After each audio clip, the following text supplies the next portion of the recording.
Okay, guys, excuse me. So, hello, and I just want to say thanks for watching this video. So, I know a lot of us were kind of confused with the balancing reactions. So, I'm going to go through 3 with you to show you the steps. So, the first thing you need to do is write the skeleton equation, which is already written for us. So, I'm going to go ahead and draw my line. Then I'm going to list my elements. So we have 3 elements: tin, oxygen, and hydrogen. So I'm going to make my list, the same list on each side of the line. So step 1, done. Now, step 2, we need to, let me get this out of here, sorry.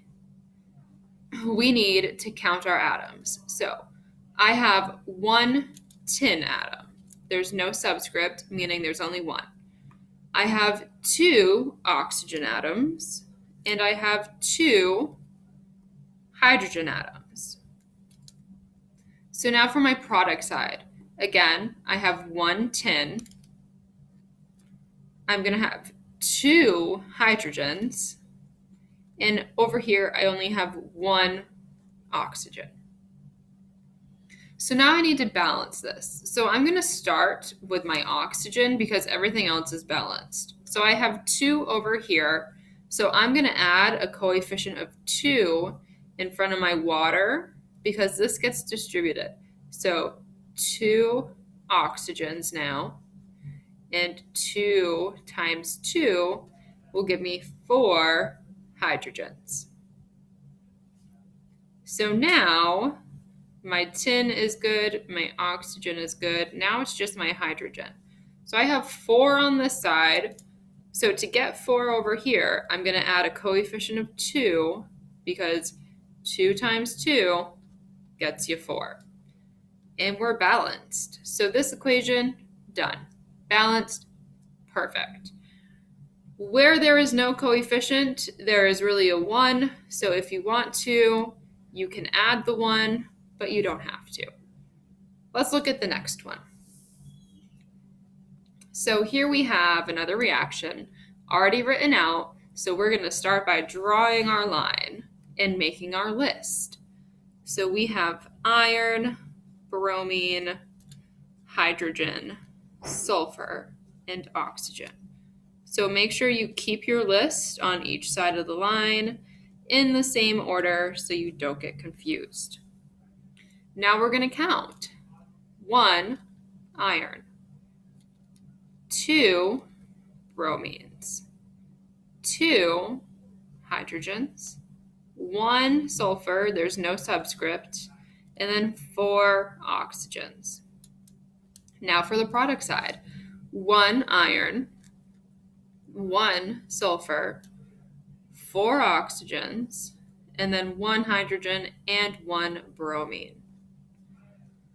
So now we just need to balance. So our iron is good, our sulfur is good, and so is our oxygen. So it's just our bromine and hydrogen. I have 2 of both on my reactant side. So I'm going to add a coefficient of 2 to my product side to change these to 2, right? 2 times 1 is 2. 2 times 1 is 2. So these guys are balanced now. We're good. Again, we can add the 1s, but you don't have to. So let's look at the last one. Where is it? There it is. So again, it's written. So let's draw the line.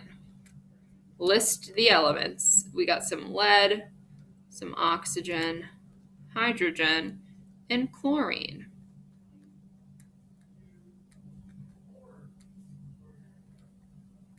So now that we have our list, we're going to count. 1 lead. These parentheses, the subscript on the outside of the parentheses gets distributed to both elements in the parentheses. So we have 2 oxygen and then 2 hydrogen atoms from here, and another one from here. So we have 3 total and 1 chlorine. Over here, we have 2 hydrogen, 1 oxygen, 1 lead, and 2 chlorines. So I'm going to start by balancing my chlorine. That's the easiest. So I have 2 here, 1 here, add a coefficient of 2, make that a 2. We have 2 hydrogens from here and 2 hydrogens from here. So we have a total of 4. Now, let's balance our hydrogens. We have 4 over here and 2 here. So let's put a coefficient of 2 on this line. 2 times 2 gives you 4 hydrogens, and 2 times 1 gives you 2 oxygens. So we have 1 lead, 2 oxygens, 4 hydrogens, and 2 chlorines. Again, we can put the ones, but you don't have to. And that is the process of how we're going to balance chemical equations in our classroom this year. So hopefully that gives you a little more guidance and it helps clear some things up for you. So if you have questions, feel free to email me. Thanks.